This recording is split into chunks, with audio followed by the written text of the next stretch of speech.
मला ते चांगलं आहे. जे पदवी देतात प्रेमाने स्वीकारलं पाहिजे. आणि आम्हाला ज्या गोष्टीचा गर्व आहे ते आहेच. मग बॅनर वर असो की बॅनर च्या नंतर असो की बॅनरच्या आधी असो, ते तर लोकांना माहितीच आहे आम्ही काय आहे म्हणून.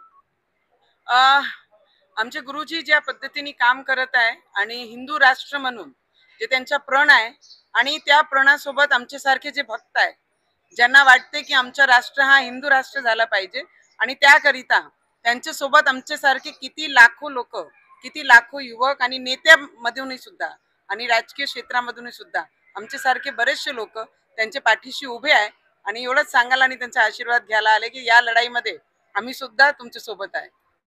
आमची नाही, पूर्ण देशामध्ये जर आपण पाहिलं, ज्या पद्धतीने ममता दीदी लोकांवर आणि हिंदू विचारांवर ज्या पद्धतीने गेल्या जेवढेही वर्ष, जेवढेही काळ ते मुख्यमंत्री मधून तिथे आहे, त्या पूर्ण काळाची जर तुम्ही हिस्ट्री काढली तर जेव्हा जेव्हा इलेक्शन येते, हिंदूंचे घर जाळण्यात येते, हिंदू कार्यकर्त्यांवर अत्याचार करण्यात येते, हिंदू मुलींवर बलात्कार करण्यात येते, हिंदू लोकांना धमकी देण्यात येते, व्यापाऱ्यांचे व्यापार बंद करण्यात येते, कारण की ते हिंदू विचारांना सपोर्ट केला नाही पाहिजे. त्या पद्धतीचे विचार घेऊन ममता दीदी एवढे वर्षापासून काम करत आहे.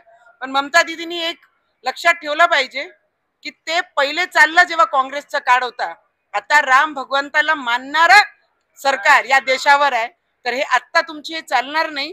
त्यांना वाटते की बांगलादेशमध्ये जसं झालं, हिंदू लोकांना तिथून हकलण्यात आलं, हिंदू लोकांवर अत्याचार झालं, त्याच पद्धतीने वेस्ट बेंगॉलमध्ये सुद्धा ते करण्यात पाहत आहे. पण ते तिथे फेल होणार आहे. जर गरज पडली तर आमचे सारखे लोक जे सनातनी धर्माला पुढे आणण्याचं काम करत आहे, विचारधारांना पुढे आणण्याचं काम करत आहे, जर आमची गरज पडली तर वेस्ट बेंगॉलमध्ये जाऊन ममता दीदीला त्यांची जागा दाखवण्याचे काम सुद्धा आम्ही करू. मी आपल्याला एवढंच सांगू शकते, कोण कोणते पक्षात येणार आहे. आणि राहिली गोष्ट उद्धव ठाकरेजींची, बोलते हैं ना, घमंड अच्छे अच्छे को सही रास्ते पे जाने से रोकता है, और उद्धव ठाकरे जी का घमंड इतना ज्यादा है कि उनको राम भक्त कभी डाइजेस्ट नहीं होते.